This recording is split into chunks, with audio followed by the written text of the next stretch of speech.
Bom dia, pessoal. Hoje eu vou ficar aqui disponível para tirar dúvidas de quem quiser, e como até o momento não chegou ninguém, eu vou aproveitar e fazer uma revisão e dar dicas das provas finais, viu?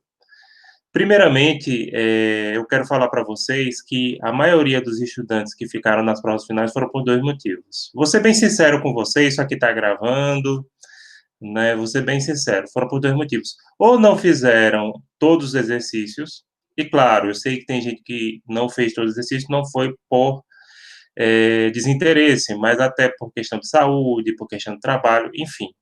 Só que aí, pessoal, como vocês devem lembrar, infelizmente a gente está vivendo um ano atípico e a frequência foi unicamente estabelecida em relação a exercícios. A gente deu prazos que foram, alguns casos até estendidos, foram prazos assim, no mínimo de 15 dias cada exercício para ser feito. Então, teve gente que ficou na final porque não fez exercício. Teve outros que não que ficaram na final porque a prova foi copiada total ou parcialmente, no caso total, a questão que era copiada totalmente do colega, eu descontei 100% da questão, no caso que era parcial, 50%. A gente já falou aqui que nesse regime que a gente está vivendo, remoto, as provas são abertas, e francamente eu acho que eu vou continuar adotando essa metodologia, mesmo quando as aulas presenciais ou 100% presenciais voltem a ter, né?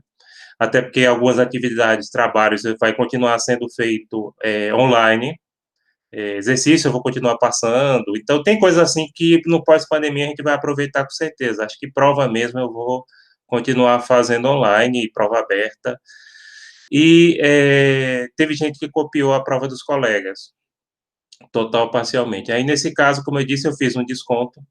Agora, eu quero assegurar a vocês que ficaram, às vezes teve gente que ficou por menos de meio ponto, em circunstâncias normais, quem fica por menos de um ponto eu arredondo. Mas nesse caso, por um motivo, porque não fez exercício ou porque copiou total parcialmente, eu não estou deixando. Porém, eu asseguro aqui e deixo firmado esse compromisso, que quem recebeu essa punição foi naquele momento. Você já recebeu o castigo naquele momento que a justamente está fazendo a final. Castigo não, porque não é castigo. Na verdade, a ideia é de que você possa estudar mais um pouquinho. Encarem dessa forma. Então, a punição foi naquele momento.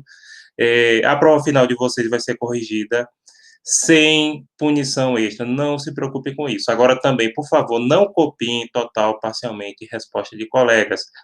Você pode discutir com seu colega. Inclusive, eu até sugiro, evite pedir a prova do colega, porque também tem isso. Às vezes, pede a prova de um colega, passa de um para outro. Então, evite. Discutam e diz, beleza, a gente dê uma página de livro, diga, olha, a resposta está lá naquela página, né? E vocês podem verificar lá naquele momento, tá certo? Naquela página, enfim, ou combinam assim, discutem, pronto. Uma coisa assim que é pedagogicamente fantástico era o seguinte: se vocês se juntassem, quem vai fazer prova final, chegassem, discutissem as questões da prova, chegassem à conclusão de uma resposta, diz, beleza, agora cada um escreve a sua e manda, até para não ter repetição, entendeu? Para não ter argumentos comuns. E aí, gente, vocês vão dizer, sim, mas se a pessoa fez do livro, como é que o senhor sabe que copiou um do outro? Pronto, eu vou dar outra dica que eu não deveria dar. Eu não sei pelos acertos, eu sei pelos erros. Por exemplo, teve uma turma do 10º período, uma turma que eu gosto muito, inclusive me homenageou. Assim, a turma está no coração, que teve uma aluna que colocou Convenção de York. Na verdade, era um erro de digitação, era Convenção de Nova York.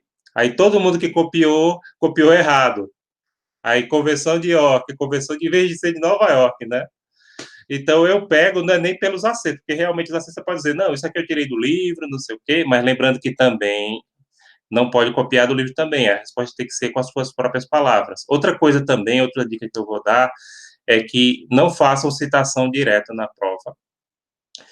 Leiam aquelas instruções, coloquem a prova naquela formatação, tá? Se você tiver com dificuldade na formatação, você pode baixar o Office usando o e-mail adicional da SES, ou pode fazer o login no Google Drive, né? Mas olhem aquela formatação, não cabe citação direta é aquela ipsiliteris, mesmo da legislação, até porque a legislação você faz citação direta também. Teve gente que não colocou citação direta de autor, mas da legislação. Nesse caso, eu tirei um ponto ou meio ponto, dependendo da extensão, mas tem gente que pensa que citação de legislação não é citação direta também. É, viu? É sim, mesmo que seja da Constituição, mesmo que seja de qualquer tratado. Bom, pessoal, vou deixar aqui algumas dicas a começar. Eu marquei esse encontro, está disponível para alunos do nono e do 10º. Então, vou dar uma comentadinha aqui na prova do nono, prova final, né? Tem 2 questões só, cada questão vale 5 pontos. Por favor, leiam as instruções. Eu vi que teve gente que claramente não leu. Por exemplo, não pode colocar a prova no formato de comentário do Moodle. Teve gente que fez, né? A primeira questão, gente, da prova do nono período de Direito é sobre o ponto 2, teorias de fundamentação do direito internacional público e ordem jurídica interna, monismo e dualismo. Nessa questão vai estar o trecho da Constituição de um país, e vocês vão dizer se aquele país é monista, se for monista, que tipo de monismo, e se for dualista, ou dualista, né, que dualista não precisa especificar o motivo. Tem vários tipos de motivo, não. O motivo sempre tem que explicar, desculpem. Não precisa explicar a categoria de dualismo, né? Tem o chamado dualismo moderado, mas isso não interessa aqui. Se for monista, aí eu já aviso de antemão.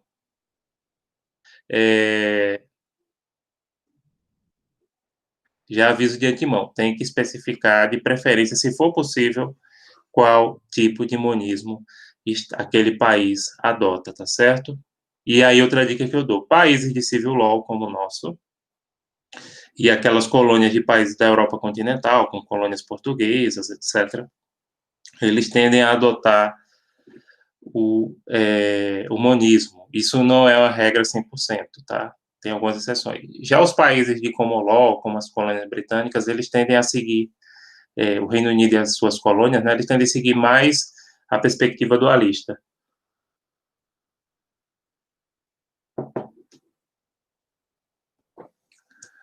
Tá certo?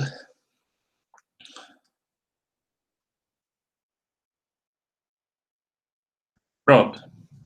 Na segunda questão, do ponto 7 da segunda unidade, né? Sujeitos de direito governamental, organizações internacionais e organizações não governamentais.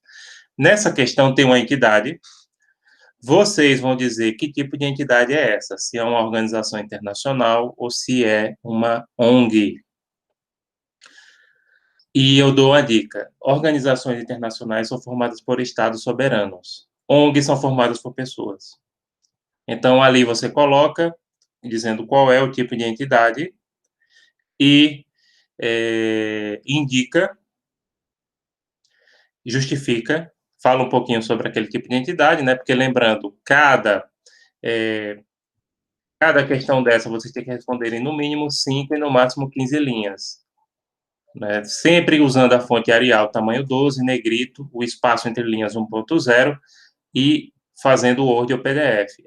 A resposta pode ser digitada no formulário da prova ou pode fazer uma folha em branco à parte, colocando a resposta das questões. Nesse caso, eu recomendo, para não ter confusão, né? Apesar que o Moodle, ele registra quem mandou. Só que às vezes você baixa a prova e depois você tem que olhar quem é que mandou aquela prova. Então, por segurança, coloquem o nome na prova se vocês resolverem fazer uma folha em branco, tá? Até porque a gente resolve fazer uma folha em branco para não ficar tão pesada, porque o Moodle, diferente do Google Classroom, ele tem limitação de tamanho de arquivo, né? Pronto. Isso, a prova final do nono período. Vamos agora dar as dicas da prova final do 10º. Nono período eu sei que já tem gente na final, infelizmente. No 10º eu não estou lembrado, 10º da manhã, né? Esse encontro aqui que eu estou fazendo é para o pessoal da manhã. Em relação ao 10º período, as dicas de formatação, de arquivo, são as mesmas, né? Porque o pessoal do 10º sabe que eu faço o mesmo estilo. E aí um detalhe importante. Pronto, teve um caso de uma aluna do nono período, uma boa aluna, não vou dizer o nome por questões de ética também, né? Mas eu considero essa pessoa, ela sabe quem é, eu considero ela uma boa aluna, que ela ficou na prova final porque ela pegou as respostas, respondeu a prova como se fosse a do noturno. E aí eu faço sempre a prova um pouquinho diferente, né? O assunto é o mesmo, a questão é parecida, mas a prova é diferente. Por exemplo, uma coisa que eu gosto de mudar, os países. Aí, por exemplo, eu coloco a África do Sul numa turma, e na outra turma eu coloco Moçambique. Estão entendendo o que eu estou dizendo, né? O estilo de questões é sempre parecido, mas o conteúdo muda. Pronto, pessoal. Então, vamos dar diretamente as dicas para o pessoal do 10º diurno, né, da prova. Vai ter uma questão do ponto 4, elementos de conexão. Nesse caso, é colocado um artigo no Código Civil de um país aqui, vou dizer um país da América Latina, um país aqui da região, e vocês vão dizer qual é o elemento de conexão que está presente. Lembrando que os elementos de conexão principais são os pessoais, como domicílio e nacionalidade, os reais, como que é relativo a direitos reais, né, propriedade, etc., os voluntários, que a parte escolhe. Pronto, é um desses três. Só para dar aquela diquinha, né? Um desses três. Claro, tem que justificar porque ou é pessoal, ou é real, ou é voluntário, né? Quando decorre da autonomia das partes. Tem que justificar sempre por quê, né? Na questão do ponto 6, a segunda questão vai ser do ponto 6, que é assunto da segunda unidade, né? Bens e obrigações no direito internacional privado, que aí é uma situação de um contrato, que vocês vão dizer qual é a norma aplicável e se é possível utilizar ou não arbitragem nesse caso. E aí eu dou uma dica. Essa questão tem que ser analisada sobre o prisma da autonomia da vontade e se há ou não direito disponível. Para responder essa questão, tem que ter em mente as duas coisas. Então, basicamente, esses são os aspectos principais. O resto das dicas que a gente deu para o nono vale a mesma coisa para o 10º. Não copiem prova dos colegas. Se for discutir com os colegas o conteúdo da prova, beleza, mas cada um redige a sua com as suas próprias palavras. Entenderam, gente? Então é isso. Deixo aqui minha mensagem a todos e a todas, que tenham um excelente 2021, que seja melhor do que esse ano. Apesar que esse ano a gente também teve algumas conquistas, a gente enfrentou problemas, mas conseguiu superar, estamos vivos. Só por isso a gente já deve agradecer. Então aí, tenham fé, esperança e gratidão. Né? Vou ficar disponível para quem quiser falar comigo até 11 horas da manhã. E aqui encerro a minha apresentação dessas dicas importantes para vocês, tá certo, pessoal? Tchau. É um prazer trabalhar com vocês e digo que às vezes eu sou um pouco duro, mas não é porque eu estou querendo fazer maldade, é porque eu quero que vocês aprendam. É só por isso. Então, um grande abraço do professor Emerson.